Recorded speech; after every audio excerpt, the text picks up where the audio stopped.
నిర్గమకాండము 38వ అధ్యాయము. మరియు అతడు తుమ్మకర్రతో దహన బలిపీఠమును చేసెను.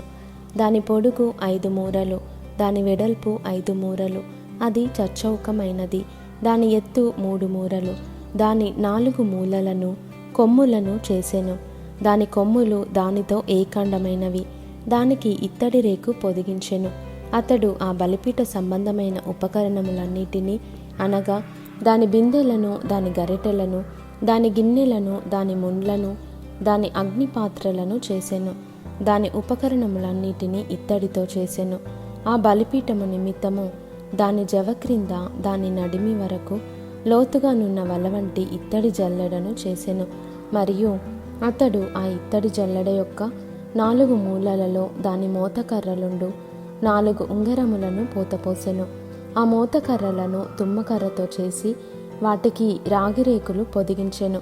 ఆ బలిపీఠమును మోయుటకు దాని ప్రక్కలనున్న ఉంగరములలో ఆ మోతకర్రలు చొనిపెను. పలకలతో బలిపీఠమును గుల్లగా చేసెను. అతడు ప్రత్యక్షపు గుడారం యొక్క ద్వారమున సేవింపవచ్చిన సేవకురాండ్ర అద్దములతో ఇత్తడి గంగాలమును, దాని ఇత్తడి పీటను చేసెను. మరియు అతడు ఆవరణము చేసెను. కుడివైపున అనగా దక్షిణ దిక్కున 100 మూరల పొడుగు గలవియు పేనిన సన్న నారవియునైన తెరలుండెను. వాటి స్తంభములు 20, వాటి ఇత్తడి దిమ్మలు 20. ఆ స్తంభముల వంకులను వాటి పెండెబద్దలును వెండివి. ఉత్తర దిక్కుననున్న తెరలు 100 మూరలవి. వాటి స్తంభములు 20, వాటి ఇత్తడి దిమ్మలు 20. ఆ స్తంభముల వంకులను వాటి పెండెబద్దలును వెండివి. పడమటి దిక్కున తెరలు 80 మూరలవి. వాటి స్తంభములు 10, వాటి దిమ్మలు 10. ఆ స్తంభముల వంకులను వాటి పెండెబద్దలును వెండివి. తూర్పు వైపున అనగా ఉదయపు దిక్కున 80 మూరలు. ద్వారం యొక్క ఒక ప్రక్కను తెరలు 15 మూరలవి. వాటి స్తంభములు 3, వాటి దిమ్మలు 3. అట్లు రెండవ ప్రక్కను అనగా ఇరు ప్రక్కలను ఆవరణ ద్వారమునకు 15 మూరల తెరలు ఉండెను. వాటి స్తంభములు 3, వాటి దిమ్మలు 3. ఆవరణము చుట్టూనున్న దాని తెరలన్నీయు పేనిన సన్ననారవి. స్తంభముల దిమ్మలు రాగివి. స్తంభముల వంకులను వాటి పెండెబద్దలను వెండివి. వాటి బోదెలకు వెండి రేకులు పొదిగింపబడెను. ఆవరణపు స్తంభములన్నీయు వెండి బద్దలతో కూర్పబడెను.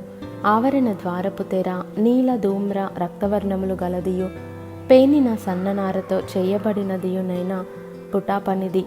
దాని పొడుగు 20 మూరలు. దాని ఎత్తు అనగా వెడల్పు ఆవరణ తెరలతో సరిగా 5 మూరలు. వాటి స్తంభములు 4, వాటి ఇత్తడి దిమ్మలు 4. వాటి వంకులు వెండివి. వాటి బోదెలకు వెండి రేకు పొదిగింపబడెను. వాటి పెండెబద్దలు వెండివి.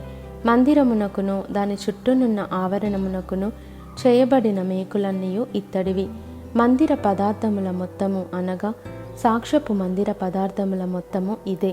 ఇట్లు వాటిని యాజకుడైన అహరోను కుమారుడగు ఈతామారు లేవీయుల చేత మోషే మాట చొప్పున లెక్క పెట్టించెను. యూదా గోత్రికుడైన హూరు మనుమడును ఊరు కుమారుడునైన బెసలేలు యెహోవా మోషేకు ఆజ్ఞాపించినదంతయు చేసెను. దాను గోత్రికుడును అహీసామాకు కుమారుడునైన అహోలియాబు అతనికి తోడయుండెను. ఇతడు చెక్కువాడును విచిత్రమైన పని కల్పించువాడును నీల ధూమ్ర రక్తవర్ణములతోనూ సన్ననారతోనూ బుటా పని చేయువాడునై ఉండెను. పరిశుద్ధ స్థల విషయమైన పని అంతటిలోనూ పని కొరకు వ్యయపరచబడిన బంగారమంతయు అనగా ప్రతిష్ఠింపబడిన బంగారు పరిశుద్ధ స్థలపు తులము చొప్పున 116 మనుగుల 530 తులములు. సమాజములో చేరిన వారి వెండి పరిశుద్ధ స్థలపు తులము చొప్పున 400 మనుగుల 1575 తులములు. ఈ పన్ను 20 ఏండ్లు మొదలుకొని పైప్రాయము కలిగి లెక్కలో చేరిన వారందరిలో అనగా 6,03,580 మందిలో తలకొకటికి అరతులము. ఆ 400 వెండి మనుగులతో పరిశుద్ధ స్థలమునకు దిమ్మలు, అడ్డతెరకు దిమ్మలను అనగా ఒక దిమ్మకు 4 మనుగుల చొప్పున 400 మనుగులకు 100 దిమ్మలు పోతపోయబడెను. 1575 తులముల వెండితో అతడు స్తంభములకు వంకులను చేసి వాటి బోదెలకు పొదిగించి వాటిని పెండె బద్దల చేత కట్టెను. మరియు ప్రతిష్ఠింపబడిన ఇత్తడి 280 మణుగుల 2400 తులములు.